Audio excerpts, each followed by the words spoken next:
start in three, two. Okay, my speech will start now. A couple of questions I'll answer in my speech. First of all, how regretting this will lead to better news globally and how news will be more accessible in return. Because this is a debate on which side can impact and benefit more stakeholders, and by benefiting here, we mean that first of all, viewers can still read the news and get access to news, especially for the generation of teenagers, and second of all, social media can provide news better to a whole lot more people, and third of all, on our side, we'll explain to you how independent journalism on our side can still benefit and gain recognition for their work. And moving straight forward to a bit of clarification before we move on to our clashes, right? For clarification, first of all, we'd like to mention the fact on sustained copyright. The other side, they mentioned a point on how it's really important for independent journalists to have their copyright. We're pretty sure that tech companies are not stealing content. They still put sources for the video that they're using. And in fact, they even contribute to help the news get access to a larger groups of people. And if they're small local businesses like what opposition is saying, then surely what they need is recognition and for more people to get access to it. And tech companies help them in this case since they spread information. And we'll get to this later on in the clashes on specifically for independent journalism. And they also mentioned a point on how there'll be misinformation, clickbait, and the official website give the most accurate. But this has nothing to do with misinformation, we believe here, because misinformation happens. Misinformation happens whether or not you have social media. You can still have misinformation for as long as I can remember. But since the motion is about how social media or tech companies like Facebook Meta is spreading news from news outlet. For example, there's a new outlet, for example, ABC or other kinds of news out there that people usually watch. So they'll be post from the video of those news outlet being posted on those social media and they will add the sources in. So we believe that you cannot really spread misinformation about a news outlet, can you? So moving on to clashes. First of all, the clash is on accessibility to news, right? Because we won from this very first clash.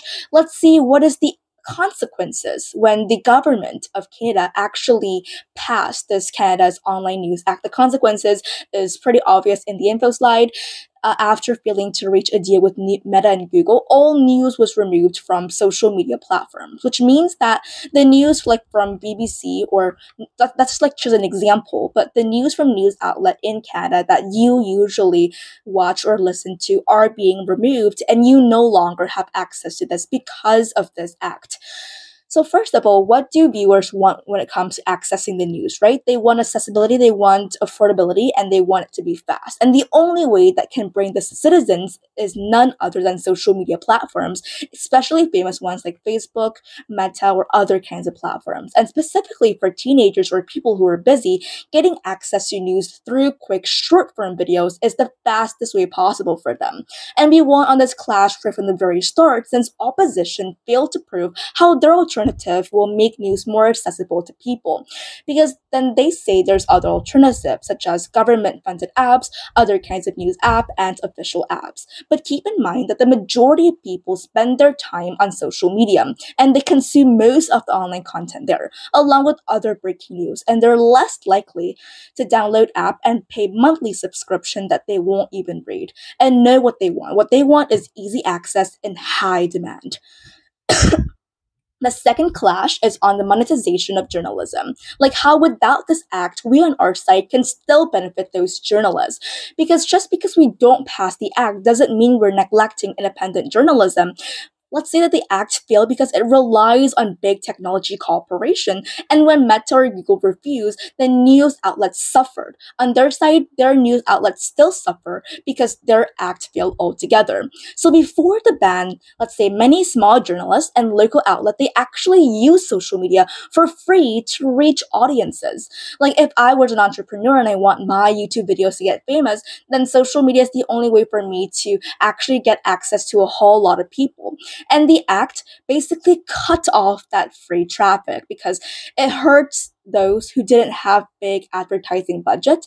And if this pass didn't exist in the first place, then independent journalists could still build audiences directly. They can share important update a lot faster, and they can use social media to fundraise on and promote on subscription, promote the news a lot better. So it's pretty obvious that when we remove news from platform, the law actually hurt the most vulnerable journalists, independent journalists, exactly what the opposition is mentioning all along, and the one who actually rely on those social platforms to get recognition. The other side, they say that there'll be a severe imbalance when tech giants receive money but independent journalists don't.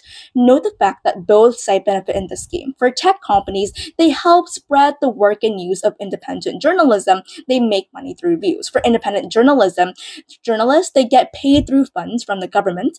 Like there's a lot of news that is reported from the government, and there's work that they receive recognition. And how can opposition expect independent journalism to get their news across without the push from tech companies through social media? Before we move on, I'll do that POI really quickly.